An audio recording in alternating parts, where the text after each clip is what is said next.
Evangelho de Mateus, capítulo 25, versículo 36. E o nosso tema hoje será fé dominical versus ateísmo semanal.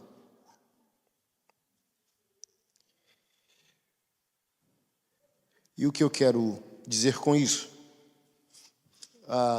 Elevar o entendimento cristão que a fé em Deus, ela precisa se concluir. Eu tenho dialogado muito com os pastores locais, né? Sou um pastor local, apesar da minha itinerância mundial. E desde que eu me converti, o meu diálogo ele é missional, ele é urbano, ele pega carona no que John Wesley falou no século XVII. A minha paróquia é o mundo. Onde tiver um problema, na verdade, existe uma grande oportunidade de fazer Jesus conhecido, de revelar a Jesus, seu evangelho, seu propósito. A religião, inclusive a religião evangélica, ela se torna, muitas vezes, uma alienação da realidade. Ela se torna um venha e nunca um envio. A maioria de nós, como instituições evangélicas, existem para que o pecador venha. E ela nunca treina, nem amadurece, nem emancipa os seus para que eles vão. No máximo, o que a gente acha que é o ID é tirar os instrumentos da igreja e levar para uma praça. Mas isso não é evangelismo, isso é culto. E aquele que não tem Deus, não entende. Imagina, alguém sem Deus, a unção pode tocar alguém? Por exemplo, a gente tirou tudo daqui, levou para uma praça, está lá tocando, o pastor está com o microfone. A unção pode fazer o trabalho? Obviamente, mas é culto. E essa não foi a ordenança de Jesus. Nem em Marcos 16, nem em Mateus capítulo 28, foi a ordenança do Senhor. E quem aqui é pastor sabe que na nossa Bíblia, em português, está um imperativo, ide. Mas quando a gente vai para os escritos originais, não há um imperativo, há um particípio verbal, não há tempo verbal, indo. E isso diz respeito ao quê? Se não é uma ordem imperativa da gente parar o que está fazendo para fazer algo, a gente precisa entender que o Senhor nos chamou para um estilo de vida. Enquanto vocês estiverem vivendo, enquanto vocês estiverem indo, trabalhando, casando, noivando, viajando, estudando, se formando, fazendo negócios, façam discípulos, curem um enfermo, plante uma igreja. Porque, por exemplo, essa falta de entendimento, essa ignorância, fez a igreja criar uma classe que não existe biblicamente e um departamento que não deveria existir na igreja local. Que classe é essa? Os missionários. E que departamento é esse? Departamento de missões. O simples fato de uma igreja ter um departamento de missões está falando para o evangélico que missões é algo fora da sua rotina. Que se um dia ele desejar ser missionário, ele tem que parar tudo o que ele está fazendo e obedecer uma ordem imperativa. Por isso que ninguém quer ministério.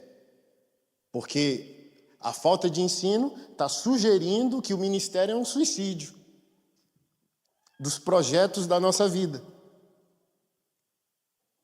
Preciso desistir de tudo para poder me apegar ao campo missionário.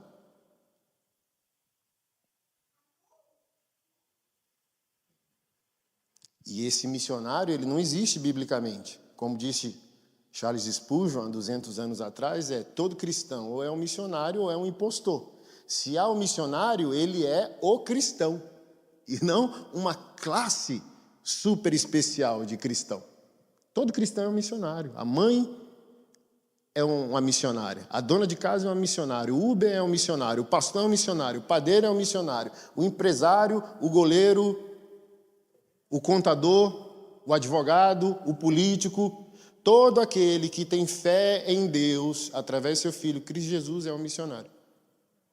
Nossa, aqui está um perdido. Deixa eu ligar lá para a minha igreja, para o pastor enviar um missionário aqui para resolver esse problema. O id é para todo aquele que é discípulo de Jesus, sim ou não? Então assim, não, ó, que pena, eu só sou membro da igreja. Não posso testemunhar, não posso fazer nada aqui nessa situação. E nós chegamos, irmão, a essa tragédia, que é uma fé evangélica que nunca se conclui. Eu chamo sempre isso do hamster na gaiola, sabe? Já viu o hamster na rodinha da gaiola? Eu acho que ele acha que está chegando em algum lugar. Por isso ele fica ali, mas a gente está olhando e dizendo, será mesmo? Será que ele sabe? Assim, ó, ele fala, não, eu sei que é uma rodinha, eu estou só malhando.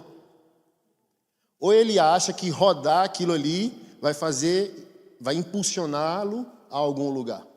Assim estamos nós. Por isso, concentramos a nossa fé no domingo, mas excluímos a responsabilidade dessa fé durante a semana. Por isso que eu chamo de ateísmo semanal. Não, eu estou sem Deus e sem responsabilidade divina, cristocêntrica, espiritual, 6 dias da minha semana. Eu só sou responsável em ser um agente do céu no domingo.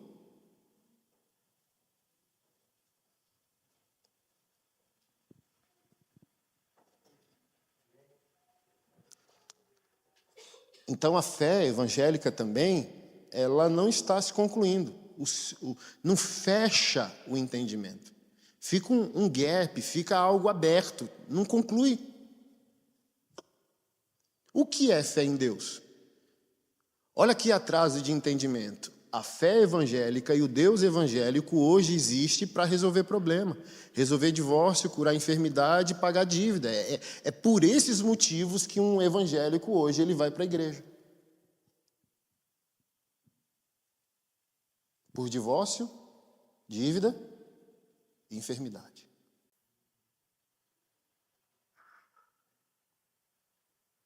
Então eu posso dizer que parte significativa dos evangélicos só são evangélicos, mas não são discípulos.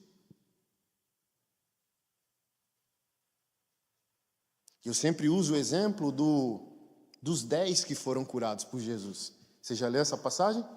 Quantos voltaram? Deus é bom? Deus é bom? Ele vai curar. Deus é bom? Ele vai restaurar. Deus é bom? Ele vai fazer.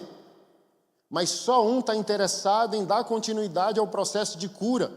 Só 1 em 10 quer ser discípulo. Só 1 em 10 não quer ser apenas membro da instituição ou da religião evangélica, que é uma bênção. Mas sozinho não é o reino. Sozinho não é a vontade plena de Deus.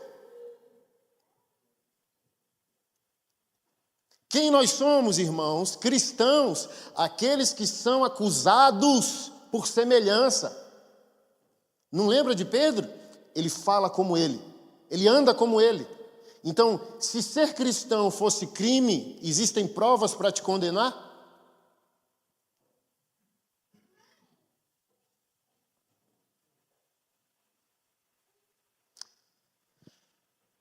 O Deus evangélico existe para resolver os problemas dos evangélicos. E quantos evangélicos querem resolver os problemas de Deus?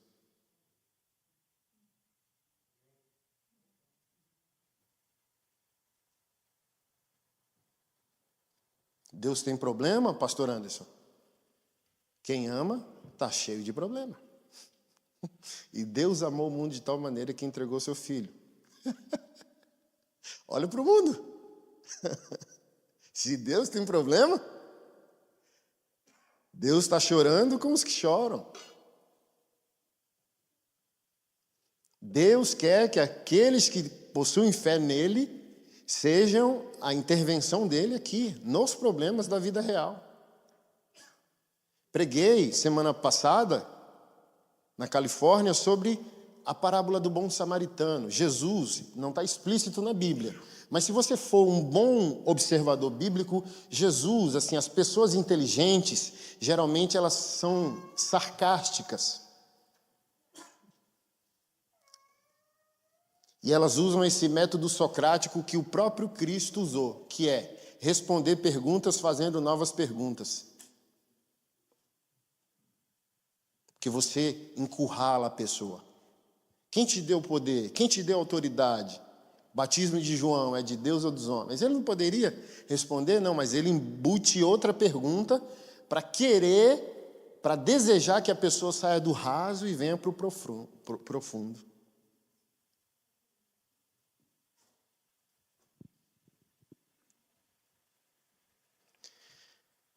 Parábola do filho pródigo, parábola do bom samaritano, é tudo metodologia sarcástica de Jesus para irritar religiosos e a religião.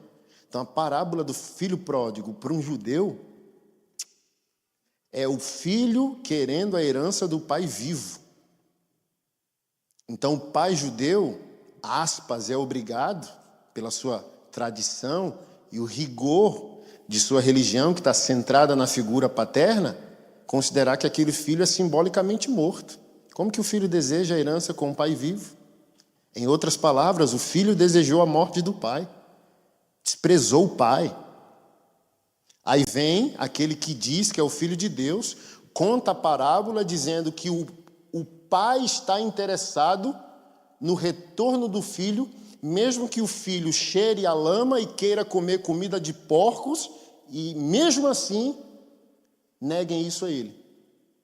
Aí Jesus diz que o pai, que é Deus na parábola, se joga no abraço, aceitando o filho de volta.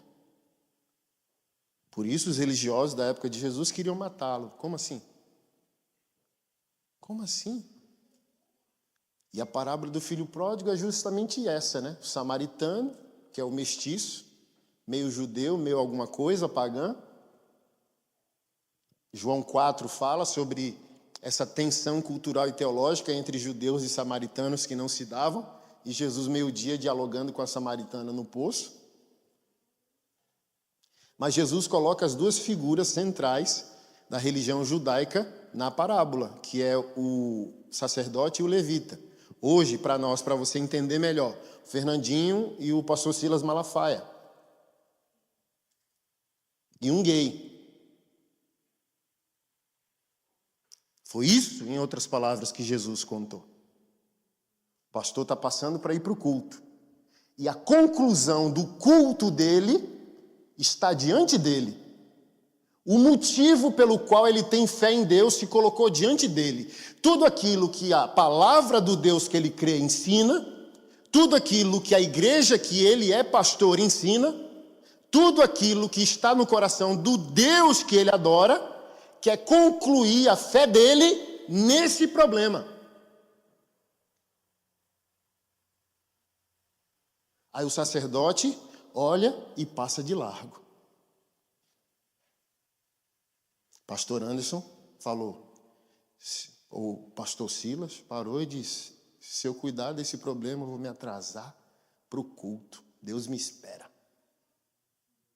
Aí daqui a pouco vem o Fernandinho com a viola. E o cara lá. Aí o Fernandinho olha, para e diz, tem que louvar. Mas tudo aquilo que a gente veio fazer aqui, como eu sempre digo, é a mesma coisa que um carro foi fazer no posto de gasolina. Fazer o quê, irmão? Como eu sempre digo, o carro mora no posto, o destino do carro é o posto, passagem. O que espera o carro é um estilo de vida, que ele gaste todo o seu combustível no chão da vida. Então Deus quer que os seus filhos passem pela igreja como a casa do combustível, a casa do pão, mas saiba, a sua fé vai se concluir nos 6 dias, talvez em mim, talvez no outro. Quais os 2 mandamentos da lei? Então no culto nós amamos quem? Mas na vida Deus é amado através de nós onde? No outro. Nos problemas. Problemas são chances. Problemas são oportunidades. Então, olha só. Nós estamos ocupados com Deus quando Deus também quer que a gente esteja ocupado com aquilo que Ele estaria ocupado. Então, Jesus fez o primeiro milagre num culto ou numa festa de casamento, tendo que tomar providências para que nem o noivo nem seus pais fossem envergonhados. Perguntaram para mim, na caixinha do Instagram, o que Jesus quis ensinar transformando água em vinho? Nada. Por que crente tem que espiritualizar tudo? Não quis ensinar nada. O vinho acabou. O pai da noiva seria envergonhado. O casal seria envergonhado. Acabou. O problema está ali. Aí Jesus fala, o problema é uma chance. Perguntaram na mesma caixinha, pastor, por que sua barba é grande? Fez um voto? Não. Meu Deus. Sabe, por que tem que ter um enigma? Jesus quer, gente, uma vida simples. Por isso, assim, ó, Jesus poderia ser academicamente o melhor teólogo, sim ou não? Ele é a palavra. Ele veio falando, nós rai, nós vem, semente, agricultor, pão, videira, oliveira, machado. Por que, gente? Ele quer vida. Vida na vida. Ele poderia ser o complicador da teologia. E ele é o quê? A humanização da teologia.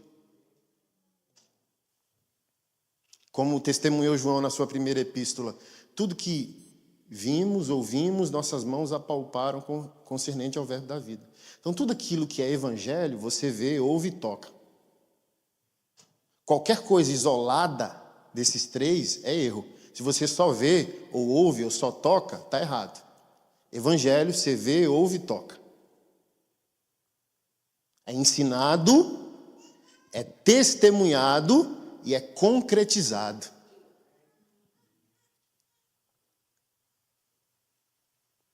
Agora, quem de nós quer entender que Jesus, ao nos confrontar, judeus na época, evangélicos hoje, que o alvo da nossa fé é o outro? Que a fé precisa se concluir. Onde que ela vai chegar? Sabe, porque a gente está aqui, ó, casais em crise, achando que o mundo espiritual vai resolver problemas que são comportamentais e humanos. Está ali a pessoa passando fome, a gente diz é uma questão de fé, ore mais. E o Deus que é invisível está contando com o entendimento que nós nos reconheçamos como a parte visível dele.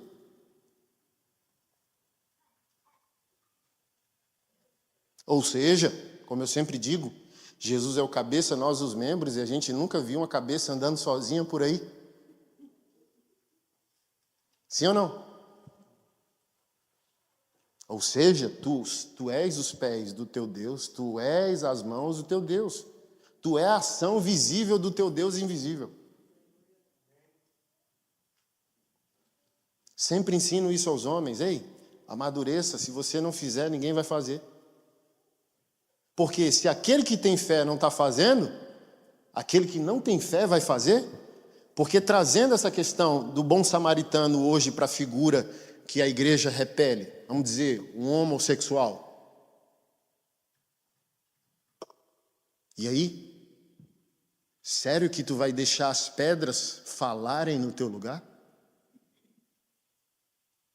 Em outras palavras, Jesus dizendo assim, ó, quem você confronta está fazendo o que você deveria fazer. Quem você rejeita está fazendo o que você deveria fazer. E como filhos, não podemos aceitar isso. Eu não posso aceitar isso. Você não pode aceitar isso. Mas talvez, como eu introduzi, a gente esteja ocupado demais, querendo que Deus resolva apenas os nossos problemas. E a gente não está interessado com os problemas dele, nem fazer tudo isso para a glória do seu nome. Usar a resolução desses problemas para a glória do nome dele. Sabe por quê, irmão? A gente vai dizer que falta tempo, falta recurso, é mentira e preguiça. Todas as profissões estão em todas as igrejas. Só falta boa vontade. Só falta, sabe, um simancol de dizer, verdade, hein? Jesus é o cabeça, eu sou o membro. Se a mão não fizer que sou eu, quem vai fazer? Não tem mão na cabeça. A cabeça está aqui no lugar correto. Então, qualquer boa fé de juntar todos os profissionais de uma igreja, nós já temos várias frentes de ação missional e social, que a gente vai resolver, e como disse Paulo, em uma de suas epístolas aos Coríntios, a administração desse serviço não só supre a necessidade dos santos, mas fazem com que muitas ações de graça sejam dadas a Deus. Quem resolveu esse problema seu? A igreja. Louvado seja Jesus. Sem a gente convidar, como Jesus não convidava, Jesus não chamou ninguém para culto, percebeu? Já leu os evangelhos? Já leu os evangelhos, irmão?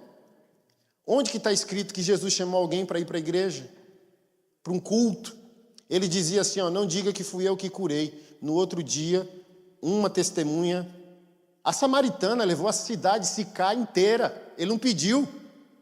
Por quê, irmão? Quem é curado é grato. Então, se você faz o que você deveria, mesmo que você não chame, no outro dia, aquela pessoa que você abençoou pode ter levado 5, 10, 20. Mas sabe, nós pastores, nós não podemos ficar contentes com essa mentira, essa farsa do século 21. Que mentira, pastor? Migração por descontentamento do berçário gospel. Não gostei dessa igreja. Aí tem um cardápio de igreja, principalmente as church por aí, que sai abrindo igreja igual franquia, atropelando um monte de processo de pastor sério. Aí ninguém está mais evangelizando, ninguém está mais convertendo, ninguém está mais batizando, e a pessoa ousa dizer, minha igreja é relevante. Não é não. Não é não. Quantos batismos você fez? Você pegou crentes descontentes, crentes imaturos, crentes que gostam de uma onda.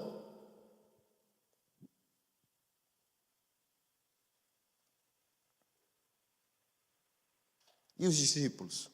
E o discipulado verdadeiro e bíblico? Porque para mim, tá? Um crente só congrega onde seu rei ordena e só sai quando esse Senhor ordena.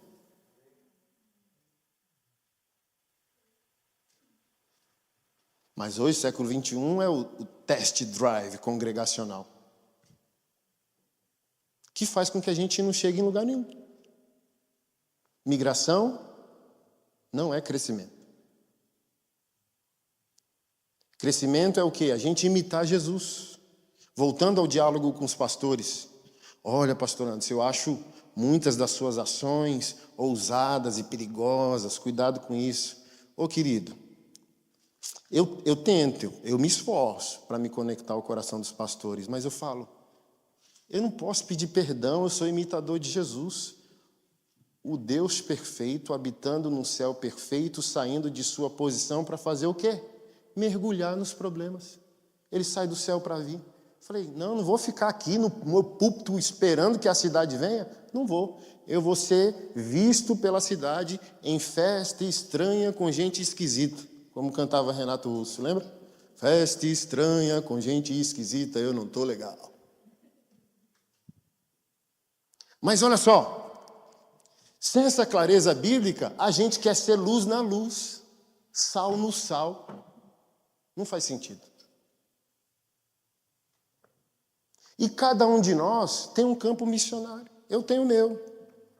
Sempre tento explicar, olha, não espere de mim como pastor o que você vai colher no Lucinho, o que você vai colher no Cláudio Duarte, o que você vai colher no pastor Silas Malafaia. Cada um tem sua seara.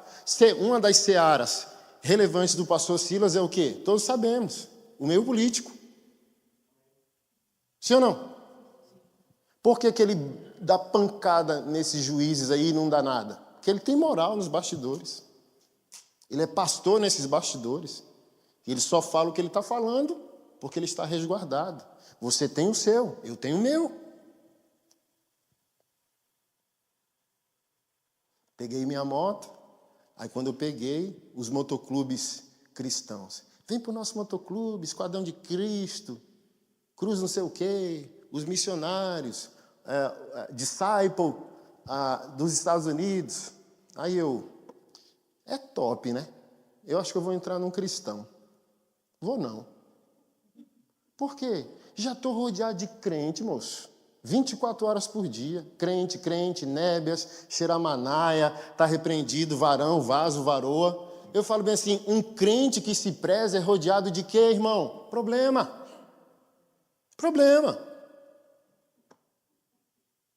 Aí eu fui lá e entrei no motoclube secular. Que está presente de quê, irmão? Um pastor. Um crente, entendeu? Aí os caras, meu Deus, eu não acredito.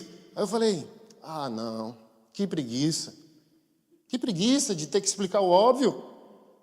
Mateus 5,13, ei, vocês são luz do mundo. O problema, irmão, vamos lá, com isso eu não estou dizendo bem assim, estou quebrando protocolos e estou julgando que todo mundo é maduro para todas as coisas. Não é isso que eu estou dizendo. Mas o que eu estou falando a partir da responsabilidade que a igreja e os pastores têm de ensinar. Amadurecer o povo. Porque, por exemplo, nós focamos no poder do pecado e nós focamos no poder do mundo. Por isso que a gente tem uma fé escapista. Estamos indo para o céu, deixa o mundo pegar fogo, ok? Mas a gente não ensinou o amor leal e profundo a Jesus. A gente ensinou que o mundo é forte. A gente ensinou que o pecado é forte. O que a gente não ensinou? Que nada pode nos arrebatar do amor de Deus que está em Cristo Jesus. A gente não ensinou que os cristãos podem trabalhar para a glória de Deus. Por isso que eu sou empresário no Brasil também. Minhas piores experiências são com quem? Crente. Assim, surtei mesmo, de demitir uma equipe toda por WhatsApp. Sumam, amanhã nem apareçam, eu não quero ver a cara de vocês. Meu Deus, o pastor surtou. Minha esposa, o que foi? Eu falei, eu acho que assim, parece que os anúncios que eu tenho que fazer futuramente contrato, designer gráfico, pré-requisitos, formação na área, ser satanista ou ser ateu. Porque assim, a gente quer honrar os irmãos. A gente quer, sabe, honrar os irmãos. E os irmãos estão fazendo um péssimo trabalho. Os irmãos estão aproveitando da boa fé dos empregadores que são cristãos. Não vou. Estou gripado. Assim, o pastor que me formou, tá? Para você pode achar radical. O pastor que me formou é o seguinte. Deus me deu uma visão, eu pedindo demissão do emprego, indo servir a igreja. De 8 a meio-dia, 14 a 18. Sem receber nada. Cheguei para o pastor e falei, Jesus falou. Ele, que bom. Então, tem regra, é assim, assim, assim, assado. Aí minha esposa ficou grávida do primeiro filho. Aí eu cheguei para o pastor dizendo, amanhã eu não venho, tá? Vou levar minha esposa para o pré-natal. Aí ele falou, gravidez é deficiência? Com essas palavras. Não. Ela está podendo andar? Tá. Então, se não tiver amanhã aqui 8 horas, não volte no outro dia. Porque isso que você quer fazer com a igreja, você não faria num trabalho secular. E eu não estou formando menino, estou formando homem. Fala isso, um pastor falar um trem desse hoje, para você ver. Sabe? Primeira coisa é fazer a postagem, mandar para o jornal, discurso de ódio, opressão, violência psicológica. No Brasil é crime, vocês sabiam? Me senti oprimido. Vai lá e denuncia. Confronto eclesiástico, o cara foi e processou o pastor, porque o pastor cumpriu Mateus 18. Vá até teu irmão, não ouviu, 2 testemunhas, não ouviu, expõe a igreja. O pastor expôs o irmão, e o irmão foi lá e denunciou o pastor e ganhou na justiça. Por quê? Nós, principalmente nós pastores, estamos impedindo o povo de Deus a um processo de amadurecimento. Se eu ensinar, vou perder. Não. Para entrar no reino, o cálculo tem que ser feito. Calcula antes. Não calcula depois. Jesus falou bem assim, ó, se entrou no reino, não fez o cálculo e a construção parar pela metade, vai ser envergonhado. Calcula antes.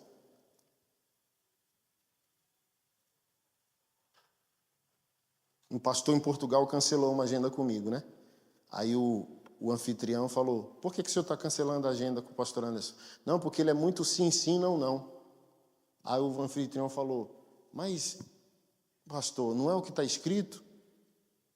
O que o senhor queria? Um ministério de um pastor que fosse talvez?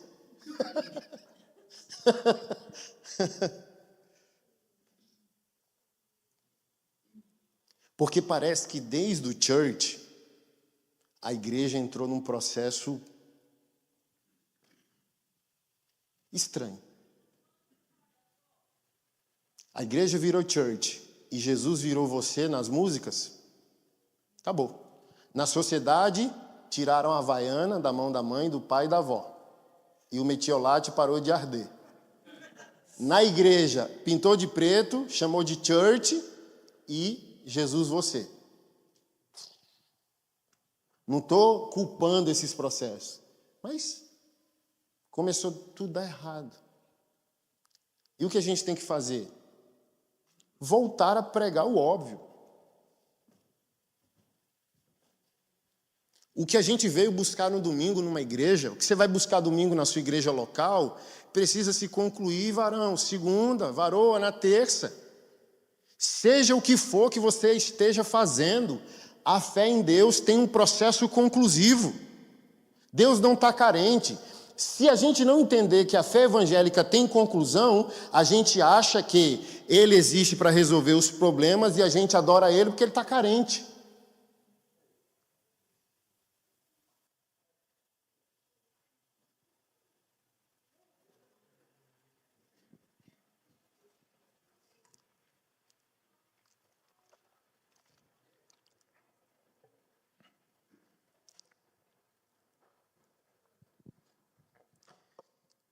E Paulo, em suas epístolas, está cheio de versos sobre isso. Até que, né? Lembra lá, Efésios 4? Lembra? Dos dons do ministério? Até que, ou seja, irmão, Deus deu dons à igreja, a palavra a nós, o Espírito para habitar em nós. Para quê, irmão? Ele está visualizando a conclusão de um processo. Está lá em Efésios 4. Até que cheguemos ao pleno conhecimento do Filho de Deus e à plena estatura de varão perfeito. Obviamente que o até que de cada um de nós é diferente. O até que do apóstolo Paulo é quase que imediato. O teu até que 2 dias, o até que do outro 7, o até que do outro 6 meses, o até que do outro 3 anos. Mas tem um fim. O foco do evangelho é dar uma conclusão à sua fé. Até que cheguemos a uma estatura completa. Teleios ou pleroma, encher o copo, transbordar o copo. Por isso a gente tem medo do mundo, porque a gente está meio cheio, ou vazio, ou meio vazio. Eu sempre gosto da frase de Agostinho de Hipona, o Santo Agostinho para os católicos: ame a Deus e faça o que você quiser. E quando a gente está na imaturidade, a gente não vê a beleza e a profundidade. Então, pastor, ele disse para a gente fazer qualquer coisa? Não, ele mandou você amar a Deus.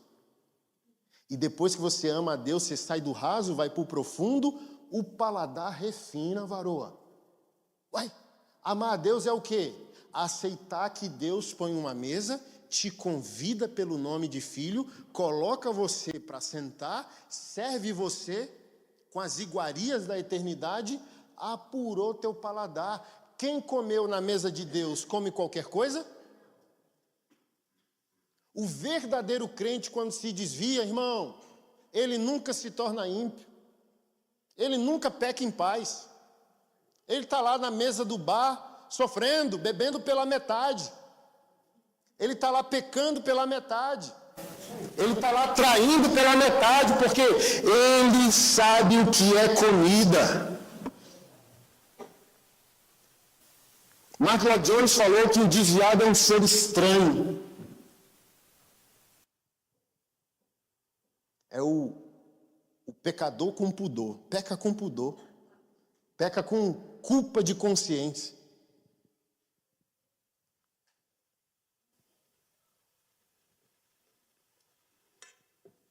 A gente está com medo do mundo e do pecado porque a gente não está cheio. Ah, se eu viajar a trabalho para outra cidade, eu vou trair minha esposa. Ela não está comigo? Mentira do diabo, mentira da tua infantilidade. Porque se tu estiver cheio, tu não é fiel porque é vigiado. Porque se a tua fidelidade é fidelidade monitorada, não é fidelidade. Ah, meu marido está com os segredinhos no celular, arrumei a senha. E daí? Coagir o outro a ser fiel? Fidelidade é uma manifestação da nova natureza e não uma manifestação de vigilância. Quem aprende a pecar, peca de qualquer jeito, irmão. Uma hora ele consegue dar vazão, ela consegue dar vazão ao pecado. A pergunta é, você está cheio? Porque como a Bíblia diz, né? Para quem está com fome, até o amargo é doce. Então a questão não é o que o mundo pode fazer, o que o pecado pode fazer. É o que Deus começou a fazer em mim e em você.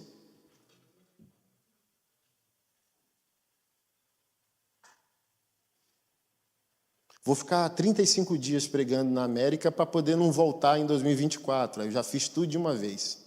35 dias sem a minha esposa. Eu sou obrigado a pecar porque ela não está do meu lado? Sou? Posso me justificar dizendo, ela não está aqui? Estou sozinho no hotel? Não. Porque a discussão não é a geografia que eu me encontro ou a companhia que está ao meu lado, mas o reconhecimento da habitação que há em mim, e essa habitação em Cristo Jesus inaugura um novo tempo diferente do tempo da lei. Que tempo é esse? Na lei eu ia para o culto, na lei eu entrava na presença. Em Cristo Jesus eu estou em culto, em Cristo Jesus eu estou na presença. Então em Jesus Senhor, eu estou entrando em tua presença. Não, Jesus rasgou o véu e me colocou na presença. Jesus acabou com o culto do templo físico e me colocou em culto, fazendo de mim o templo do Senhor. Por que a gente está com medo do mundo e do pecado? Porque talvez a gente saiba que a gente não é a morada do Espírito Santo, mas a pousada dele. Não tem compromisso semanal com essa verdade e vem para o culto para sentir o quê? Os arrepios, umas profecias, uma mão na cabeça, eis que o Senhor te diz. E daí?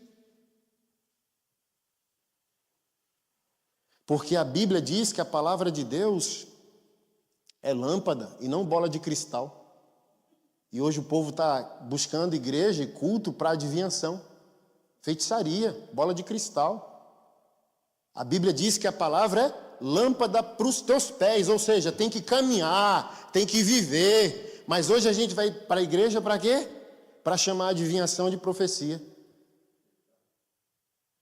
E profecia, segundo a Bíblia no Novo Testamento, é consolar, exortar e edificar.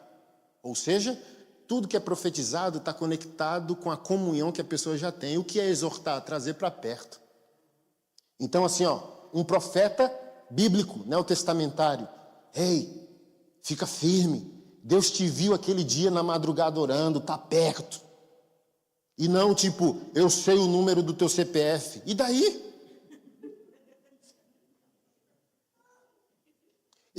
Um delegado é meu discípulo, ele falou que existem, pastor, quadrilhas especializadas. Olha só, qualquer pessoa hoje no Brasil abre uma igreja.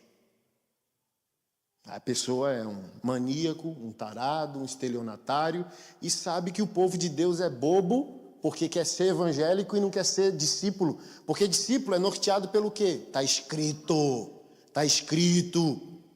Se um profeta não começa com a Bíblia, começa com um dom, não é de Deus, moço. Porque o verdadeiro dom, ele emana de onde? A verdadeira profecia emana de onde? Da palavra. Aí a pessoa abre uma igreja. Desculpa, perdão. Abriu um galpão e abriu uma instituição religiosa evangélica, concebida pelo Estado. Igreja é outra coisa. Igual esses dias, noticiaram, funkeira compra igreja para pastora. Galpão. Igreja é outra coisa. Aí essa quadrilha, segundo esse delegado, vai lá, se especializa, a igreja convida, a quadrilha vai lá com os hackers, pega 10 pessoas daquela igreja, mapeia a vida. Eu já ajudei a prender pedófilo, existe uma inteligência. Então eu pego um nome ou um número de documento ou um número de celular, entrego para uma pessoa, ela hackeia tudo e passa as informações. Aí chega o Xeramanaia, sabendo que ele vai falar o que ele quiser como adivinhação, o povo é bobo, não está norteado pela Bíblia, e diz, Deus está me mostrando Joana, mãe do Wallace. Mas foi o hacker que passou. Aí a pessoa... E daí que uma pessoa adivinha o teu nome? Deus está me falando que tem alguém com dor de cabeça. Qual a possibilidade de um de vocês estar com dor de cabeça? Entendeu? Deus está me mostrando que seu aluguel está atrasado. Qual a possibilidade?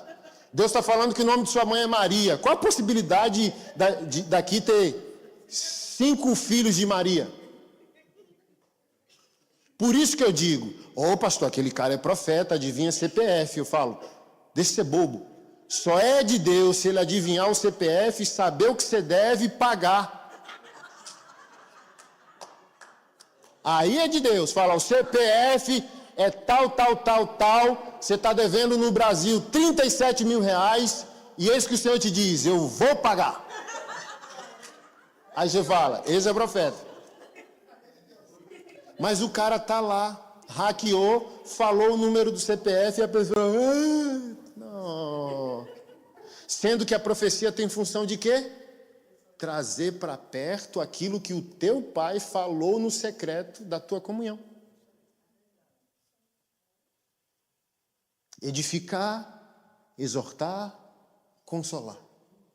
Ou seja, é um bálsamo do pai dizendo, ei meu filho, minha filha, fique em paz, está perto, é assim, é assado. Essa é a função. Não, mas vem, ou é esses do Pix, ou aqueles apocalípticos, entendeu? E Deus vai prostrar. Aí muda a voz, né? Meu Deus. Ou assim, ou ganha iludindo, ou ganha pelo terror da condenação. Porque Deus está me mostrando 10 pessoas que vai ofertar hoje $2.000, senão o diabo vai. Aí o povo vai lá e... Aí você fala, tem um missionário aqui que a igreja está mantendo na África, a gente dá 50 centavos de dólar, $2. Entendeu? Paulo disse, a gente vai ser atraído pela própria cobiça quando não é discípulo. Vem para a igreja para ouvir o que quer. E o diabo é bom nisso. Ele só gosta de ouvir o que ele gosta. Você não tem que ouvir o que você gosta. Você tem que ouvir o que te edifica, o que transforma a tua vida. Por isso que eu sempre digo, o pastor não tem que ter compromisso com o conceito de culto bom do crente Nutella do século 21. Porque assim, irmão, vamos lá. Se é uma palestra, pode ser boa ou ruim. Se é culto, é culto. E você não é o adorado. Então você não tem autoridade nenhuma para dizer gostei. Não é para você? É culto. Ou você é Deus? Ou foi para você? É por você que a gente está reunido aqui? Então, culto bom não é culto que o pessoal, gostei, hein? Porque se tu gostou mesmo, sair feliz, foi sobre o teu ego, tua vaidade, tua arrogância, tua carnalidade, tua natureza adâmica. culto bom mesmo, por mais que a gente fala foi bom, quando o crente verdadeiro, que não é o crente Nutella, diz foi bom, ele diz foi bom assumindo que aquele culto deixou ele em crise. Por quê, irmão? Culto bom é culto que mexe com o crente, mostrando para o crente que mesmo ele sendo bom, ainda está muito ruim, está muito longe. Por quê? A gente vem para a igreja para confrontar uma vida perfeita, que é Jesus, com uma vida imperfeita, que é a sua. A gente vem para a igreja para pegar um lugar perfeito, que é o céu, e confrontar o lugar imperfeito, que é a terra. Como que a gente pode sair feliz do culto? Que a gente sabe que mentiu, deu dedo, brigou no trânsito, brigou com a esposa, sabe? Não tem como. Não tem como. Porque a mensagem perfeita vai mexer com as estruturas de um povo imperfeito ou que está em aperfeiçoamento. Foi uma bênção o culto. Qual versículo foi pregado? Não sei. Foi uma bênção o culto. Até profetizaram para mim o que foi dito. Não lembro, mas eu me arrepiei. Chorei, caí. Aí Paulo diz aos Tessalonicenses, na primeira carta, que a gente deve não desprezar a profecia, julgá-la e reter o que é bom. Olha que coisa extraordinária. Ele diz, não despreze os dons e não despreze as profecias. Deixa fluir. Mas você ouve isso com calma, racionalidade, porque você vai julgar aquilo por meio da palavra e da sua comunhão. Se aquilo que for dito não estiver em conexão com a palavra e com tua comunhão, não julgue o profeta, julgue a profecia e só fique com aquilo que é bom. Aí você chega assim, ó, amém, irmão, amém, tchau, Deus abençoe, entendeu? Até para o profeta se ligar. Porque Paulo também diz, o espírito do profeta está sujeito ao profeta, ou seja, profetas podem se empolgar. Misturar o que Deus diz com percepções humanas. Quem aqui segue nosso ministério já viu o testemunho que eu conto de uma senhorinha pastora que profetizou que eu ia ficar leproso para as tatuagens sair? Quem já viu essa história? Uma irmã aqui, ó. Vai. Ela profetizou isso tem 20 anos, está aqui. Por quê? O espírito do profeta está sujeito a ele.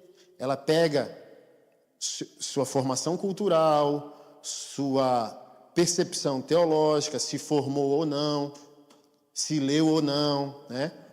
Aí junta tudo com sua construção de vida.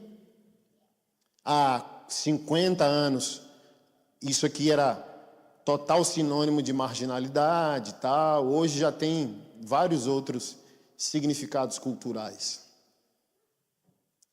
Aí ela disse que era o mistério de Naamã.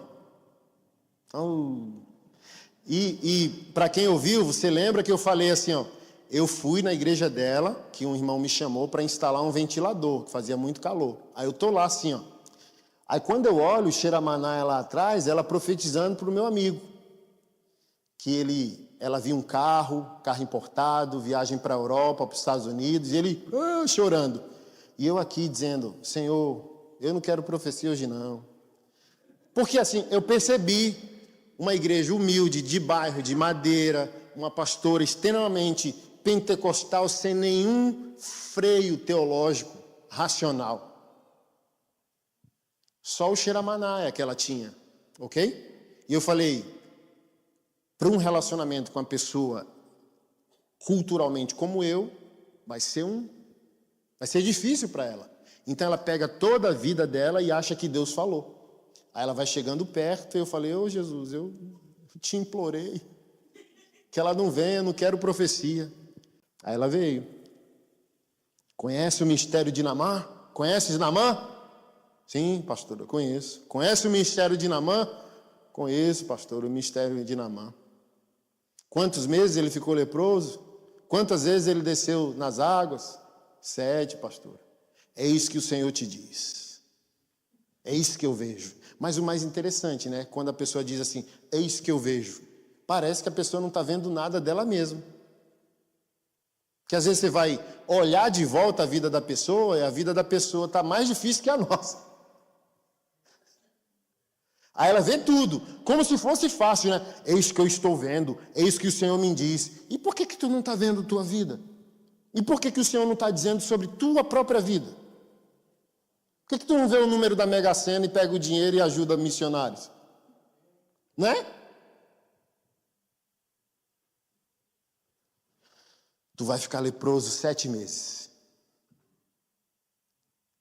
Da ponta do teu dedo até o último fio de cabelo, tu vai virar uma ferida viva que o teu corpo gruda no lençol quando tu for dormir à noite. Aí eu pensando assim, olhando, estatalado, dizendo, meu Deus, que radicalidade, né? Para um Deus que é amor, né? Tipo, ô louco. Tipo assim, ó. E depois de 7 meses, todo ferido teu corpo, quando tu for tomar um banho, tua pele toda vai cair, e eis que vai nascer uma nova pele, branca e rosada, como o bumbum de um bebê. Tu recebe, irmão? Aí eu assim, ó, eu diante dela, e o irmão aqui chorando, que, sabe, Estados Unidos, Europa, carro importado, vai casar com não sei quem, ele todo feliz. Ele do meu lado assim, tu recebes? Aí na minha cabeça, a Bíblia manda honrar os cabelos brancos. Meu Deus, como eu vou me posicionar sem desrespeitar? Aí eu fiz meio de louco, né? Amém, pastor, amém. Outro dia a gente se vê. Aí fui saindo com o irmão, aí o irmão falou, oxe, por que tu não recebeu a profecia?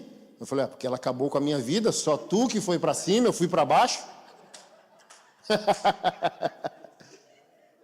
Vai. Tem nenhuma bicicleta, tipo, tu vai virar uma lepra e Deus vai te dar uma bicicleta. Acabou com a minha vida. Mas eu expliquei para ele, varão, eu acordei hoje cedo, adorei, li a Bíblia. Ele não poderia ter falado comigo, vaso? Ele criou o universo. Ele sustenta o sol, a lua, sem renovar contrato. O sol e a lua nascem e se põem pela ordem da palavra dele. Se a minha aparência é um problema para ele, eu não posso acordar sem, ele não pode tocar assim, sabe? Eu não posso estar no banho daqui. Eu já vi testemunho de ex-presidiário, sabe, com tatuagem que matou policial. O cara foi tomar banho, quando olhou a tatuagem não estava lá. Aí eu falei bem assim, ó, o Deus que criou o universo, varão, tem maneiras mais sábias de resolver problemas como esse, tá? Mas para o irmão fazia todo sentido. Por quê? Ele não quer concluir o processo da vida dele, e agora eu vou para a palavra. O processo é concluído com o quê, irmão? Bíblia, comunhão, adoração, santificação. O copo só vai encher se a gente obedecer tudo aquilo que a Bíblia nos mandou. Congregar, adorar, jejuar, meditar, ler a Bíblia, prestar contas, se submeter a uma igreja local e um corpo pastoral sério, dizimar, ofertar, cuidar dos vulneráveis, pobres, órfãos, estrangeiros e viúvas. Aí o copo vai encher, vaso. Qualquer coisa só não enche o copo. Sou fiel à igreja, não falta um culto. Só isso não enche o copo. Porque a igreja também pode estar cheia de pessoas vazias. Eu sempre uso esse comparativo do casamento. Os meus pais têm 40 anos de casamento. Não divorciar não é a mesma coisa de plenitude marital. A gente pode estar casado há muito tempo por qualquer outro motivo, inclusive tolerância. Plenitude é outra coisa. João 10, o Senhor disse que veio nos conceder vida, e vida em quê? Obrigado. Abundância.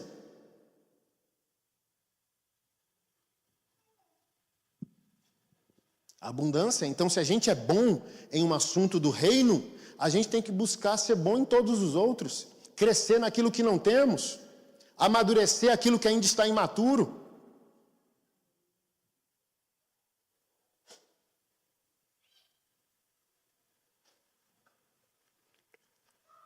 Mas parece que para nós, principalmente para nós brasileiros, geralmente é bom depender do que protagonizar.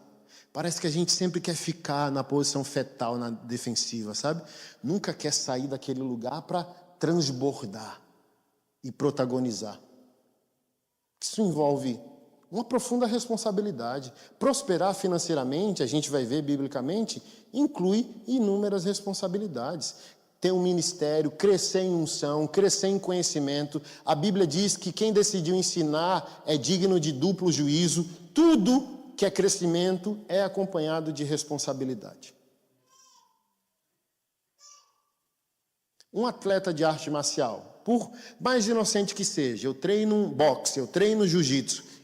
Se você banalmente for visto numa briga com alguém e aquela pessoa vier se ferir, se machucar gravemente, você está em maus lençóis, não por causa da briga, mas porque aquilo que você sabe é uma arma branca.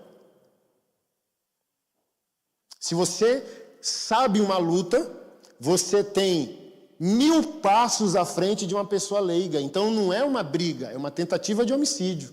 Se você se excedeu e não está exercendo só apenas legítima defesa. Então você vê, conhecimento, habilidade, prosperidade é acompanhado de responsabilidade.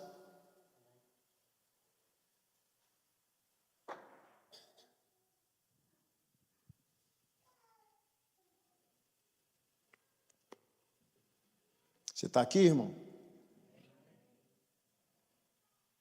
Agora vamos para a palavra.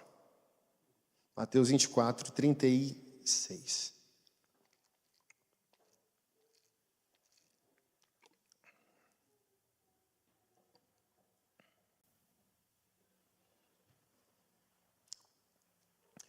Mas a respeito daquele dia e hora, ninguém sabe, nem os anjos dos céus, nem o Filho, senão o Pai. Pois assim como foi nos dias de Noé, assim também será a vinda do Filho do Homem. Pois assim como nos dias anteriores ao dilúvio, comiam e bebiam, casavam e se davam em casamento até o dia que Noé entrou na arca. E não perceberam, até que veio o dilúvio e os levou a todos. Assim será também a vinda do Filho do Homem. Então 2 estarão no campo, um será levado, o outro será deixado. 2 mulheres estarão trabalhando no moinho, uma será levada, outra deixada. Portanto, vigiem, porque vocês não sabem em que dia virá o Senhor de vocês, porém considere isto: se o pai de família soubesse a que hora viria o ladrão, vigiaria e não deixaria que a sua casa fosse arrombada. Porque o Filho do Homem virá a hora em que vocês menos esperam. Quem é, pois, o servo fiel e prudente a quem o Senhor deixou encarregado dos demais servos para lhes dar o sustento a seu tempo? Bem-aventurado aquele servo a quem seu Senhor, quando vier, achar fazendo assim. Em verdade lhes digo que lhe confiará todos os seus bens.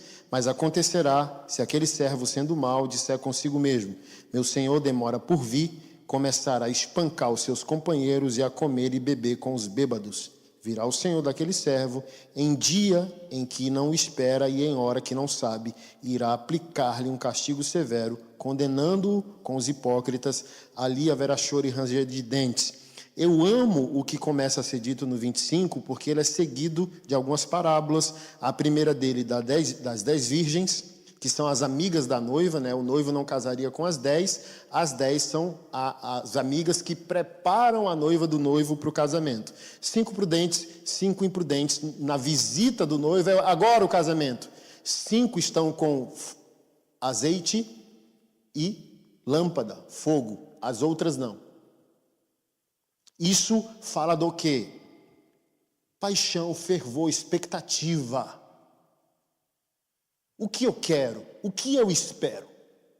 A segunda parábola é dos talentos, que não é sobre habilidade, é sobre dinheiro. Talento aqui, no contexto bíblico, é uma medida monetária por meio do peso, de 33 a 35 quilos de prata, de ouro, de cobre. Era a medida monetária de avaliar algo. E por fim, o grande julgamento separando ovelhas de bodes. Eu não vou ler o 25, é o dever de casa para cada um de nós, mas a partir do 31, Jesus começa a dividir à direita ovelhas, à esquerda bode, a partir do fator do culto semanal. Eu estava preso, nu, faminto. Os da direita, que são as ovelhas, falaram: vocês me alimentaram, me visitaram e me vestiram, me alimentaram. À esquerda, vocês não fizeram. Os dois grupos não sabiam quando fizeram ou não fizeram. As ovelhas falaram: quando foi que a gente fez isso pelo Senhor? Os bodes falaram: quando foi que não fizemos pelo Senhor? E o Senhor disse: quando deixaram de fazer, ou quando fizeram por um dos pequeninos, a mim fizeram. Ou seja, eu volto ao que eu disse no início. Culto é para amar Deus em Deus. Vida é para amar o que Jesus amaria se tivesse no seu lugar. É amar a Deus no outro. Mas, presta atenção. Os dois grupos sofrem de amnésia, porque tanto o caráter do reino de Deus, quanto o caráter do reino das trevas, pode se tornar caráter e conduta sem que a gente perceba. Você pode ser tão do reino, tão bondoso, não bom, bondoso. Bom, Jesus falou que só o Pai, né? Bondoso, né? Um pouquinho do teu Pai, mas não teu Pai na totalidade. E não perceber. E você pode ser mau ou negligente e também não perceber. Irmão, a gente está muito mal na fita. Sabe por quê? Porque a gente não aceitou como evangélico o fato que omissão está no mesmo nível do pecado da ação. Por isso a gente fala: eu não estou em pecado, é o gay que está em pecado. Aí eu sempre pergunto, irmãos, porque para a maioria de nós, eu estou usando a figura do gay, sabe, por nenhum outro motivo. É porque assim, a gente faz, sei lá, um texto maravilhoso. Se tiver a palavra gay no meio, o crente trava. É o que trava a maioria dos evangélicos, é o pecado do outro. Estou mentindo? Vamos lá, nesse comparativo, da gente não perceber as nossas omissões. Se o gay deixa de existir, a gente se torna santo? Então o que tem a ver o pecado de um com o pecado do outro? Estou falando do nosso ponto cego, que a gente mata o motociclista se não perceber, né? A gente está, e não percebe o pecado da omissão. Por exemplo, o casal evangélico, hétero, que está posicionado e deve estar posicionado sim contra os pecados do mundo e aqueles que se voltam contra Deus, contra a palavra, tem que estar posicionado. Não estou amenizando isso. A gente tem que dizer para o mundo: arrependa-se. A gente tem que dizer: a homossexualidade é pecado, sim, ok? Mas a gente tem que perguntar para aquele que está dizendo para o homossexual sobre o pecado dele: onde está a sua santidade?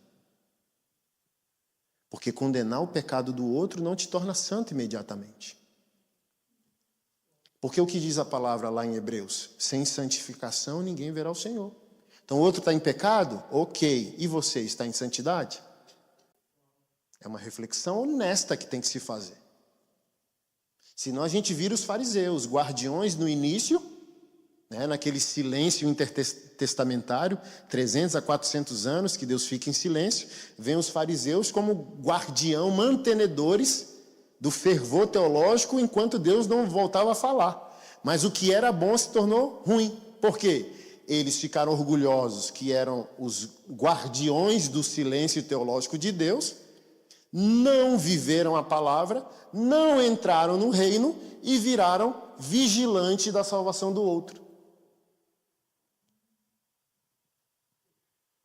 Ou seja, não concluíram, que é para concluir.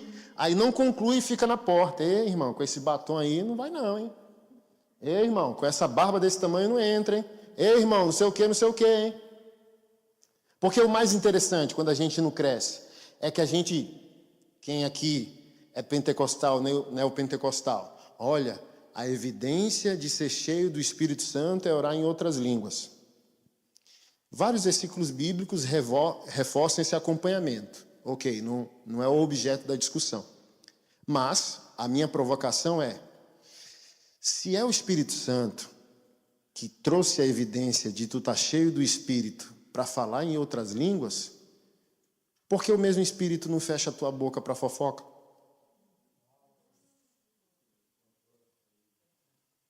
Porque o mesmo Espírito não te dá o domínio próprio para fechar a língua naquilo que não se deve falar. Então fala em línguas e não controla ela. Fala em línguas estranhas e não controla o português. A maior evidência de ser cheio do Espírito Santo nem é fluir em dom, é ter o caráter de Jesus, é ter o fruto do Espírito. Por exemplo, o pastor John Piper, aqui americano, é batista, calvinista ele. E ele acha lindo o dom de línguas. E ele implorou a Deus, até que um dia Deus falou com ele. Imagina um calvinista falando isso. Deus falou, eu não vou te dar o dom de línguas porque eu te dei o dom de pastorear teologicamente a quem eu dei o dom. Sua missão é equilibrar o povo que tem um dom, não vou te dar o dom. Ou seja, ele escreve muito sobre o hedonismo cristão, de ter paixão em Jesus. Você pega esse velhinho, eu amo ele. Ele não prega assim com o microfone na mão, ele bota aqui o headset e ele é apaixonado, gesticula por Jesus, cheio de amor. Aí eu vou dizer que ele não é cheio do Espírito porque não ora em línguas, mas ele está cheio do fruto do Espírito, que é o caráter de Jesus nele.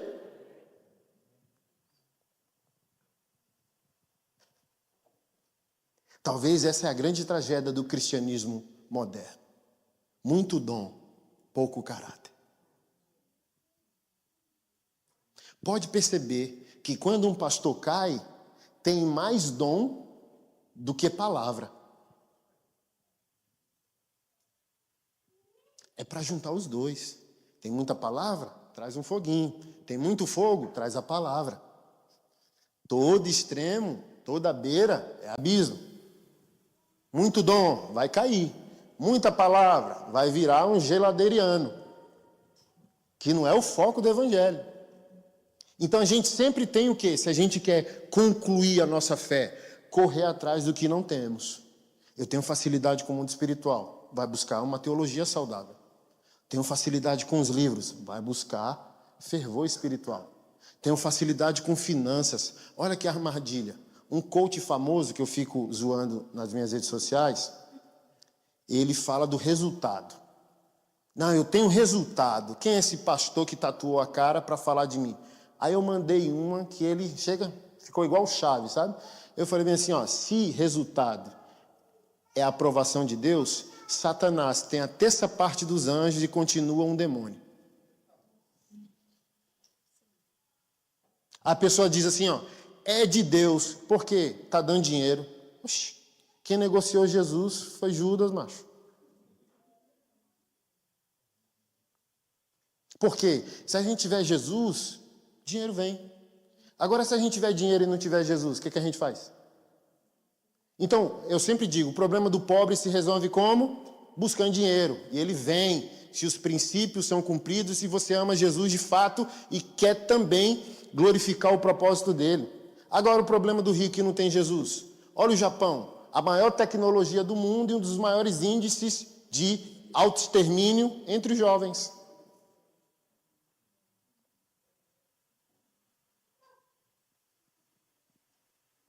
Então a gente tem que ter medo. Nossa, eu sou bom em unção. Não fique soberbo igual o coach. Fique com medo. Medo santo. Tem compaixão de mim, Senhor. Tem misericórdia de mim, sabe? Eu toco e é curado. Eu vejo anjo. Eu vejo demônio. Trema. Porque não é para você. Não é seu. É para servir. Não é para ser assim, ó. Olha como eu sou, sabe? Se tem o toque de Midas, capacidade de tocar e prosperar, tenha medo. Por quê? Tudo vai passar, você vai morrer, vai ficar aí. Jesus falou em Lucas 12, o que você construiu vai ficar para quem? Ou seja, todo dom e toda facilidade que a gente tem é para algo maior que nós. Que é o quê, irmão? Jesus, a glória dele, a obra dele, o outro, quem sofre, os irmãos. Tem um velhinho aqui nos Estados Unidos, dessas franquias de aeroporto, sei o que, free. O velhinho trabalhou a vida inteira, chegou na casa dos bilhões, pegou a velhinha dele, a cremosa dele. 80 e poucos anos, já perto de 90, dizendo, eu fiz os cálculos, precisamos de 12 milhões de dólares para terminar a vida com dignidade.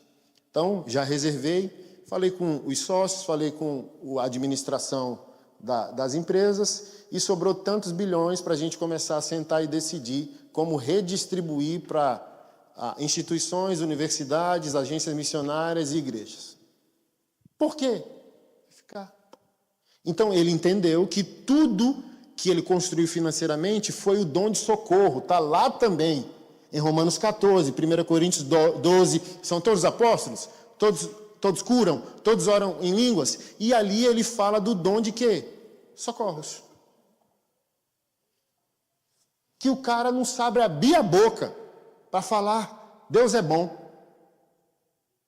Mas é cada ideia mirabolante que vem na cabeça que no dia seguinte vira milhões. Dom de Deus. Para movimentar a vontade dele aqui na terra. Porque o Senhor não é anti-prosperidade. O Senhor só quer uma prosperidade com propósito. Eu não sou 100% a favor do franciscanismo que os apóstolos viveram. Por quê? Na hora de pagar o funeral de Jesus, nenhum dos 12 tinha grana. Você lê Bíblia, irmão? Aí está escrito assim, a Bíblia fez questão de escrever isso. Ó.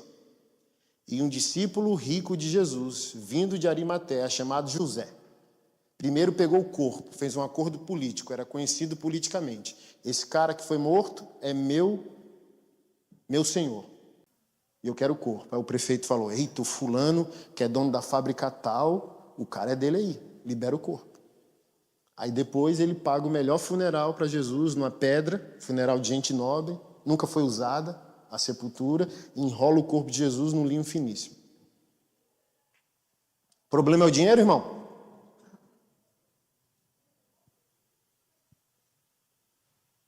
Mas Billy Graham disse o seguinte, na época, né? Hoje não tem mais isso quase.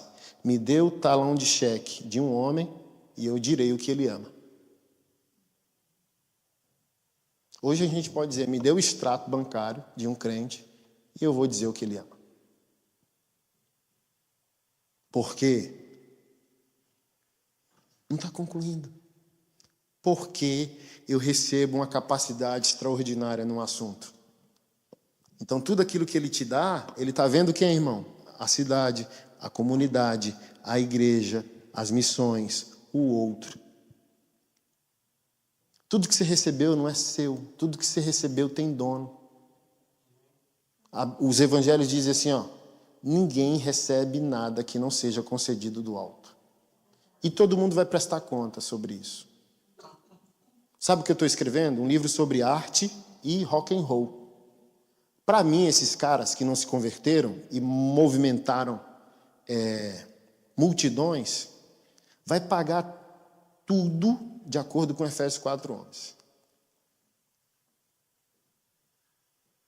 Estava conversando com um pastor que não gostou, né? Onde que eu estava, meu Deus? Orlando, aí eu fui no show de uma banda, do Pantera, uma banda de heavy metal. Que é isso, pastor? Que é isso, seu testemunho?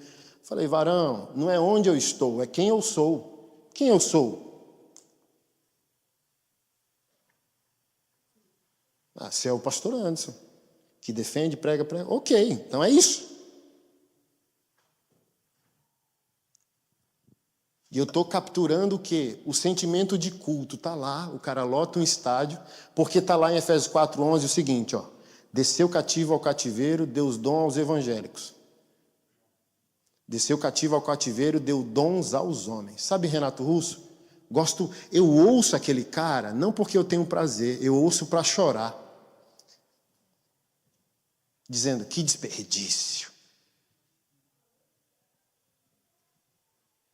Porque o dom dele não é dele, o dom dele é de Deus.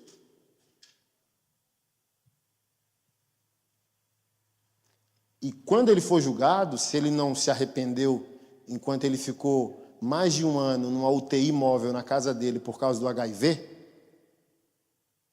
o filho dele testemunhou num podcast que ele intensificou o louvor. Eu creio que esse cara está salvo. Porque várias letras do Legião Urbana são retiradas da Bíblia. E o filho testemunha, meu pai terminou a vida dele ouvindo só louvor. Mas se ele não se arrependeu e não nasceu de novo, não entregou a vida dele a Jesus, sabe o que vai acontecer quando ele voltar?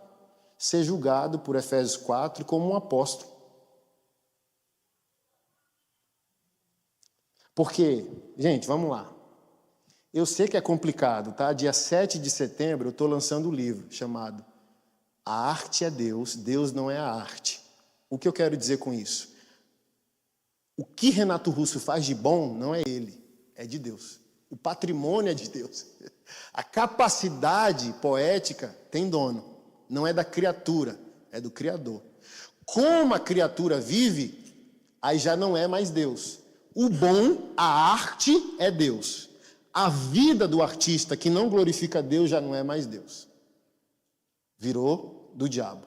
E os shows desses caras é o que, irmão? Culto. Por que um artista lota um estádio? Porque ele está em Efésios 4. Ele é um evangelista, ou ele é um profeta que fala ao coração, ele é um pastor que conecta ao sentimento, como o Renato fez. Porque tinha uma multidão ali, ó. Eu estou com 43. Muitos de vocês aqui curtiram Legião Urbana. Pastoreou o nosso coração. De forma satânica. Mas pastoreou. E vai prestar conta.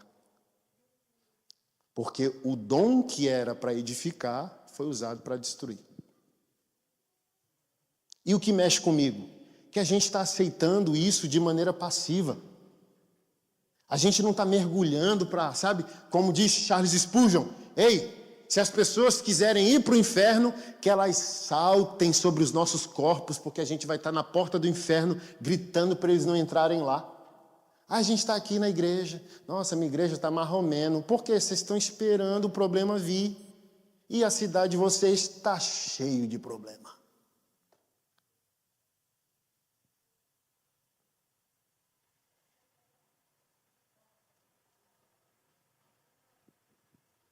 É um culto às avessas. Todo show é um culto ao contrário.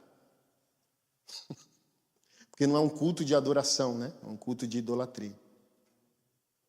A criação adorando a criação. Sem ninguém falar, vocês foram criados para adorar o Criador. Mas a pergunta é, onde está o sal? No saleiro. Onde que está a luz? Na luz. Aí não vai fechar a conta nunca, varoa. E para encerrar, Jesus está dizendo que, de certa forma, ninguém sabe o dia nem a hora. E essa suposta demora de Deus voltar faz o crente se embriagar com os vadios. O que é isso? Perdeu o propósito.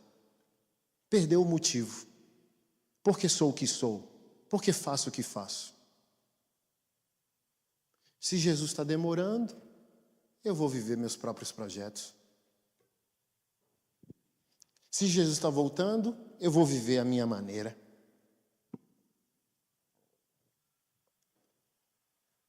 E Jesus disse assim, ó, quem é o servo fiel e prudente que o Senhor encarregou dos demais servos? Ou seja, Jesus está contando que você é o irmão mais velho de irmãos mais novos. E ele te deu uma responsabilidade de, quanto mais você amadurecer, mais você se responsabiliza de cuidar dos seus irmãos e dar alimento a eles. Por isso que todo dom não tem você por alvo. Você é o rio do dom e não a represa do dom. Quem questiona, por exemplo, dom de cura? Os teólogos. Eu não creio em dom de cura, porque tal ministro de cura morreu enfermo. Óbvio. Para mim é simples de responder, porque um ministro de cura morre de enfermidade. Sabe por quê? Pergunta, pastor Andes, por quê? Orgulho, arrogância e autonomia. Eu sou tão ungido, tão bom, que não preciso depender mais do corpo de Cristo. E a Bíblia diz que a gente deve orar uns pelos outros. E quando estiver enfermo, chamar os presbíteros para nos ungir e orar. Então, o ministro de cura, ao ficar doente, quem imagina? Quem é pastor aqui, levanta a mão. Vocês pastoreiam vocês mesmos? Não. Ah, minha mulher, não estou bem com ela, não. Aí você puxa uma cadeira e começa a falar consigo mesmo, se pastorear. Quem aqui é usado em profecia? É isso que eu te digo. Ou seja, o dom para si mesmo não funciona. Estou doente. Arrogância. Porque vulnerabilidade é poder. Jesus suou gota de sangue. O que é isso? O Deus, que é todo-poderoso, ensinou para nós que o verdadeiro poder está na construção da comunidade. Às vezes Deus vai permitir sofrimento para eu me conectar.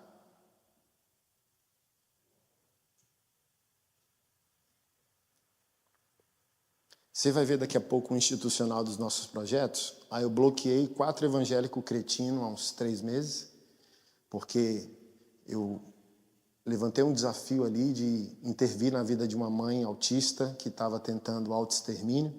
Aluguei uma casa para ela, mobiliamos a casa, conseguimos terapia para o filho. Aí 4 irmãos canalhas mesmo, porque tem que ser canalice, né? Maldade. Falou bem assim, não é mais fácil orar não para curar esse menino? Aí o outro falou bem assim, sabia que autismo é demônio, né? Aí eu falei bem assim, pronto, resolvemos. Então assim, convida todo autista, enche o estádio, aí você, bonitão, bota a mão na cabeça de todos e expulsa o demônio, velho. Resolveu? Acabou. Mas pergunta se ele está fazendo o oposto do que ele critica. Mas voltando ao outro que disse, não é mais fácil orar para Deus curar? Aí, ó a crise. Eu sou pai de autista de nível 3 suporte. Meu filho tem 14 anos, é não verbal e ainda usa fralda. E por causa do diagnóstico dele, foi fechado o meu. Eu sou autista de nível 1 de suporte. Que é o que consegue desenrolar a vida, trabalhar, casar, pregar 5 horas igual eu prego, mas tendo todas as ressalvas, principalmente na questão do relacionamento, que é a questão primordial do autista. Ele não consegue fluir sempre e em todo momento na questão dos relacionamentos. Aí eu falo bem assim, a pessoa é tão cretina que se é fake a partir do pastor que ela diz edificar a vida dela. Aí eu fui para Deus, né? Não é mais fácil orar não para Deus resolver o problema. Aí sabe o que o Espírito Santo falou para mim? Para eu poder encerrar aqui com a gente? Não. Orar pela cura do outro talvez seja incredulidade, não fé. Aí mexeu com todos os meus conceitos. Porque eu sou formado num vetor teológico de quê? Imporá a mão sobre os enfermos e os curarão. Mesmo que o autismo não seja considerado uma enfermidade, ele é uma neurodivergência, uma percepção psíquica de compreender o mundo de uma maneira distinta, mas ele está compreendendo tudo, ele não está away, ele não é um deficiente intelectual ou mental, ele está ali, o meu não fala, mas, por exemplo, se ele não compreende, por que ele pega a tua mão e vamos passear? Pega a tua mão, vamos para o carro, pega a tua mão, vamos para a piscina, pega a tua mão, vamos para a água, pega a tua mão, vamos para a cozinha, ok? E o Senhor falou, não, é incredulidade. Orar pela cura do outro, na maioria das vezes é incredulidade. Aí eu sentei, será que é Deus falando comigo? Como assim? Aí primeiro, Deus me levou lá para Jó, capítulo 29. Eu fui, quando ele começa também a conjecturar com Deus por causa da situação dele. Eu fui os olhos dos cegos. Eu fui os pés dos aleijados. O pai dos pobres e dos órfãos, e as viúvas te louvavam pela minha existência. Eu falo, ele não orou para resolver o problema. Ele foi a solução. Ele disse que enxergou no lugar do cego. Ele disse que andou no lugar do aleijado e levou o aleijado aqui no colo. Aí o Senhor levou para a parábola do bom samaritano. 2 crentes não fizeram. Um meio crente fez. O meio crente, que é o samaritano, ele orou ou pagou a conta?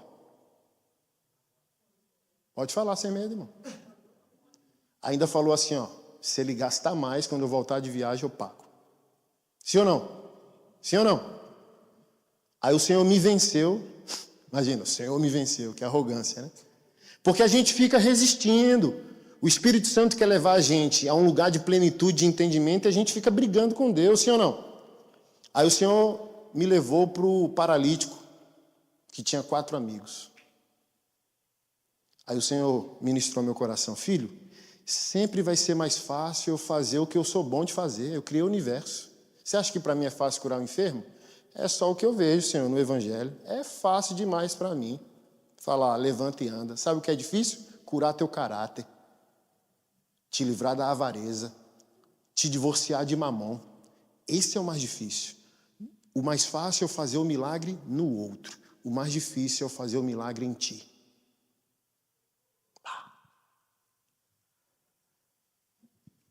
O mais fácil é eu falar para o paralítico da Bíblia: pega a tua maca, levanta e anda, os teus pecados estão perdoados. Sim ou não? O que é o mais difícil? O paralítico ter 4 amigos.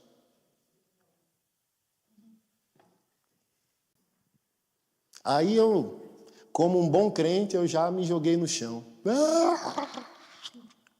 Eu entendi. Quem quer ser amigo aqui de um paralítico?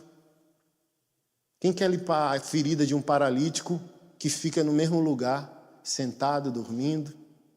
Passar aquela água especial que eu acabei de comprar para um menininho que tem uma doença na pele, passar as ataduras, passar a pomada, trocar a fralda, botar a sonda, limpar cocô,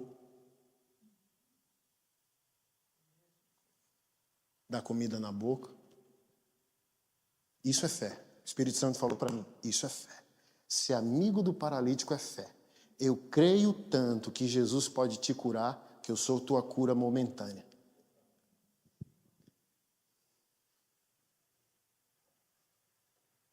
Vamos lá, o Nazareno está na nossa cidade. Aí os 4 amigos, mais uma vez, eles pagaram o boleto desse cara por quanto tempo antes do milagre? Pegaram o cara, vamos lá na célula do Nazareno. Chegou lá lotado. Caramba, velho, e agora? Eu quero andar. Ele é o filho de Deus, falou que cura. Calma aí. Aí calcularam, falou bem assim, ó, tu pode morrer. Mas a gente te ama tanto que a gente vai escalar essa casa. Tu já tá ruim. Tu já tá aí nessa situação há 10 anos. Então, se a gente conseguir, ele vai te curar. Mas se tu morrer, sabe? Olha logo, me dá um abraço aqui, eu te amo. Então, vamos tentar, mas tu pode cair e morrer, beleza? Beleza. Quer? Quero, bora. Aí subiram com o cara. Então imagina, tiram o drywall, a gente está aqui no culto, tira telhado, aí Jesus pregando. O que é isso? Ô Jesus, a gente ama demais, senhor. Meio mineiro, a gente ama demais aqui, ó, nosso amigo, cara. 10 anos aqui na cadeira, paralítico, e a gente ficou sabendo que você resolve esse trem aí, e a gente ama esse cara demais. Estamos chorando, cansados demais de ver ele sofrer. Pode descer ele aí? Desce aí. Aí desce. Aí Jesus, sem delonga, diz, pega a tua maca e pega o teu beco.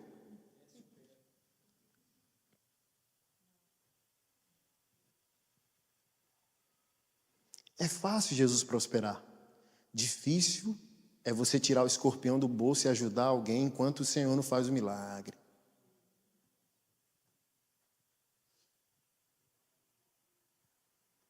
Porque assim, ó, por que a incredulidade? Porque talvez a gente está pedindo para o Senhor curar, porque a gente sabe que não quer ser uma resposta àquele problema. Em outras palavras, a gente está dizendo bem assim, Jesus, não me dê problema. Por isso a gente não está vendo cura, porque a gente não está orando por cura por amor, a gente está orando por cura para se livrar de problemas.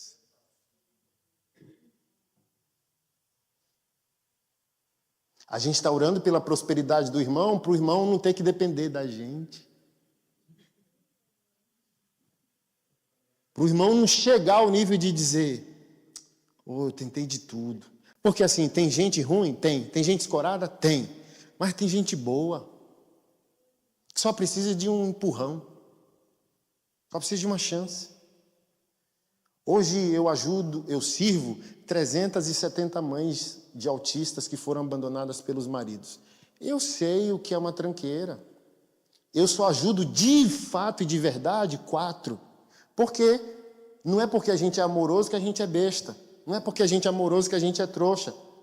Então, geralmente eu dou tudo para quem não me pede nada, porque você tem que ser guiado pelo Espírito e pelo bom senso de analisar a pessoa, vendo que ela não está te manobrando, vendo que ela não está te enganando. Aí hoje, nosso projeto social paga aluguel para 4 viúvas, faz as compras todo mês, compra a medicação. Uma, a gente fez cirurgia no pé dela, que estava na fila do SUS há anos, o tornozelo quebrado, pagamos R$16 mil para a cirurgia dela. Aí vai alguém assim, não era mais fácil orar pelo tornozelo, não? Eu penso o seguinte, se a gente pegou dizendo, ó o tornozelo, Jesus, e o Senhor mandou recurso, eu acho que é para a gente pagar. Porque assim, ó, dentro dessa urgência da comunidade autista, essas mulheres beiram suicídio. Então elas não querem ver apenas Jesus fazendo, elas querem ver um ser humano fazendo. A gente tem uma van, vai na casa dela, pega ela com carinho, leva o filho para terapia, faz a compra, pega ela para fazer a compra. Ó, não estamos dando esmola, nenhuma cesta básica. Fique à vontade no mercado, faça o seu carrinho. Na hora que finalizar, chame aqui o diácono, ele vai lá e passa o cartão da associação do pastor. Então, a cura não é com Jesus, quando há uma dor profunda. A cura é no corpo. As pessoas querem ver a igreja serva, o pastor servo. As pessoas querem ver o corpo, porque elas já viram cabeça. Elas estão toda noite falando com cabeça do corpo. O mundo quer ver o corpo de Jesus se movendo.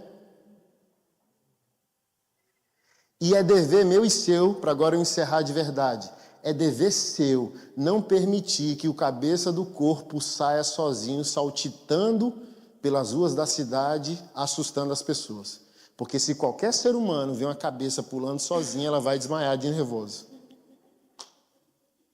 Mas é isso que a gente está fazendo, abandonando Jesus, dizendo, Jesus pulando sozinho. Jesus espiritual, sem poder resolver um problema, às vezes, que é material. Tudo porque a gente não quer fechar nosso ciclo, a gente não quer amadurecer. A gente não está pronto. Minha esposa não gosta disso. Ela fala, tudo que você fala, tudo que você vive, está rodeado de possibilidade de cadeia ou martírio.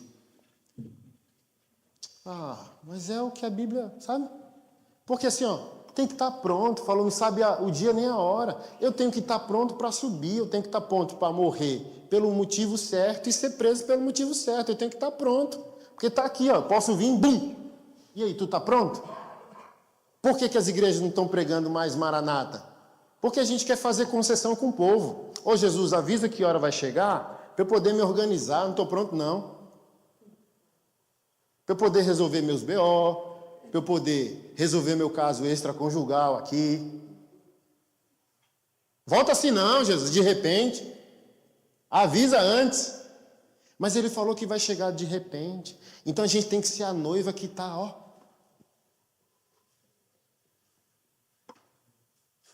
Crente bom é crente pronto. Perguntaram para Martinho Lutero, se Jesus voltasse amanhã, o que você faria? Plantaria uma árvore.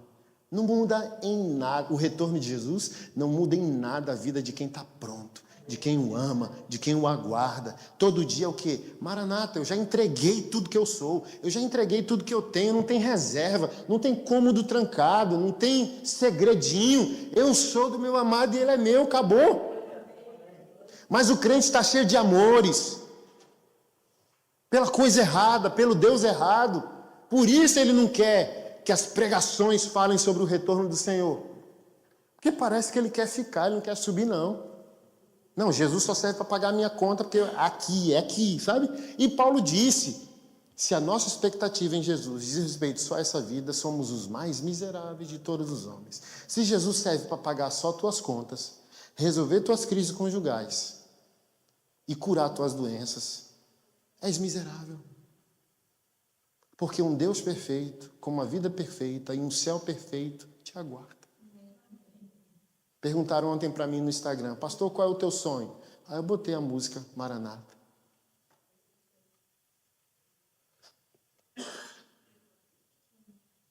É o que eu espero.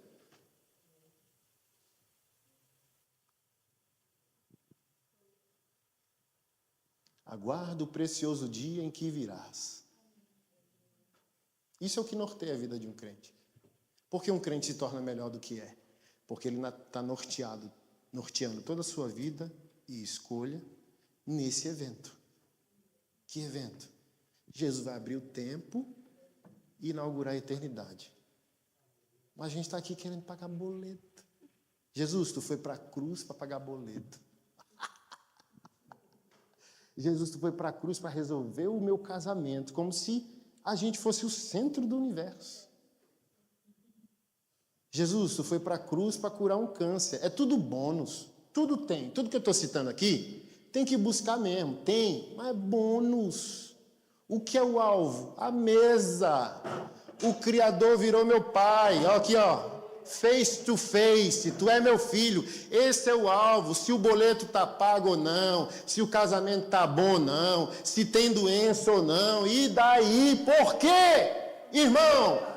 Porque se a gente falhar, se a gente morrer, a nossa morte não põe um fim na nossa vida.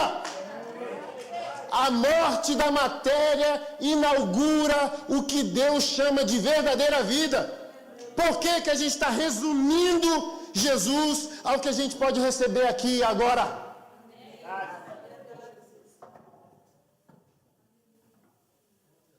Se Ele não fizer, a gente morre crendo. Melhorou meu casamento? Não. Continuo resistindo. Curou minha doença? Não. Morro crendo. Não só na cura, mas que se essa enfermidade tirar a minha vida na matéria, ela me fez um favor, porque viver é Cristo, morrer é... Mas teve um vírus aí que não deixou a gente mentir. Todo mundo nervoso. Bota a máscara! Não porque a gente amava o próximo, mas porque a gente estava com medo de quê? Morrer. E minha esposa fala, você é muito apocalíptico. Sabe? Tá nem aí. E ela fala, e eu? Meus sonhos como esposa e mulher. Sabe?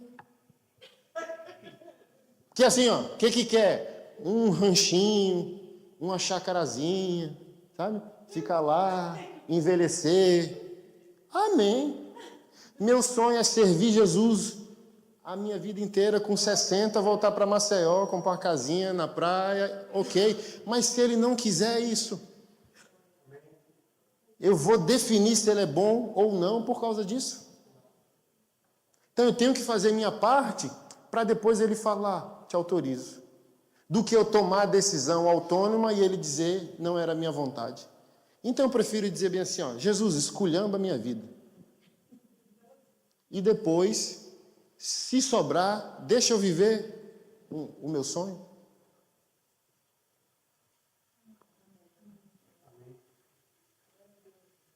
É a música que... É aí, se fizer, é Deus. Se não fizer, continua sendo Deus. Como Jó, sabe? Só Ele tem poder. Dá, tira, faz. Só Ele é soberano. Ele vê o negócio 3D, ele vê de cima. A gente que está aqui, meu Deus, meu boleto. Ele está aqui, ó. Meu Deus, meu problema. E ele está aqui, ó. Oh, que abestalhado. Nem está vendo que ali, sabe? Ali está a curva. Vai, abestalhado. Continua, entendeu? E a gente...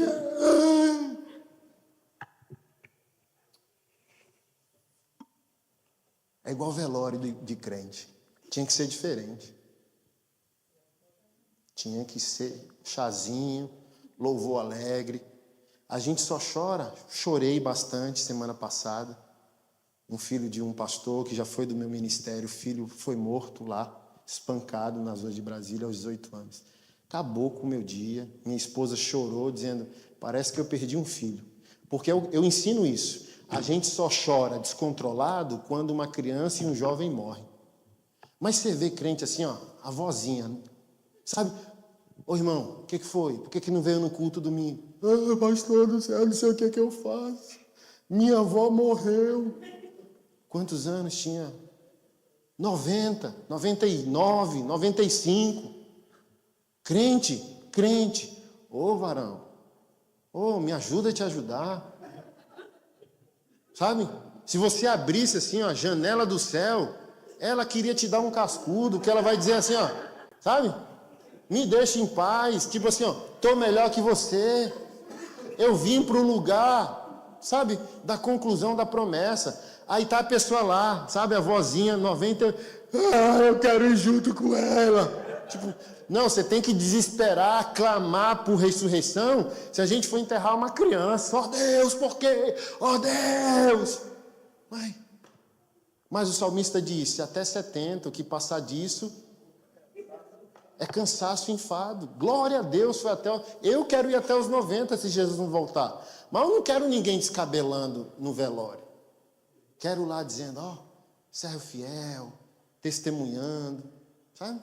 Porque a perspectiva é... Se a gente concluir a fé, a perspectiva muda. Por isso o velório muda. Porque a gente concluiu. Se a gente concluir, a gente vai dizer, mas a morte não acaba com a vida que a Bíblia prometeu. Por que está desesperado? Vamos dançar, vamos louvar. Vamos tomar um chá, vamos tomar um café. Vamos rir, vamos contar as histórias dessa pessoa. Eu queria ficar até às 5, mas tem que encerrar.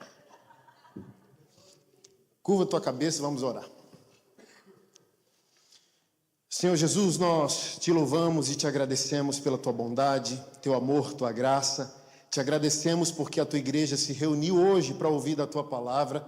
Pedimos ao Senhor e recebemos com mansidão a palavra em nós implantada, que ela trabalhe em nós e gere em nós testemunho, transforme o nosso pensar, o nosso sentir, o nosso agir. Eu abençoo, Senhor, todas as famílias aqui representadas, ministérios aqui representados, igrejas aqui representados, em nome de Jesus. Abençoo os pastores dessa casa, os projetos, os ministérios, Senhor, com o nativo, com os brasileiros, com os hispanos, Pai, em nome de Jesus, que a obra não só dessa igreja local, mas de todas as igrejas sérias e bíblicas dessa cidade e desse estado, cresçam, prosperem e glorifiquem o teu santo nome, Senhor. É a nossa oração, em nome de Jesus Cristo, nosso Senhor. Amém.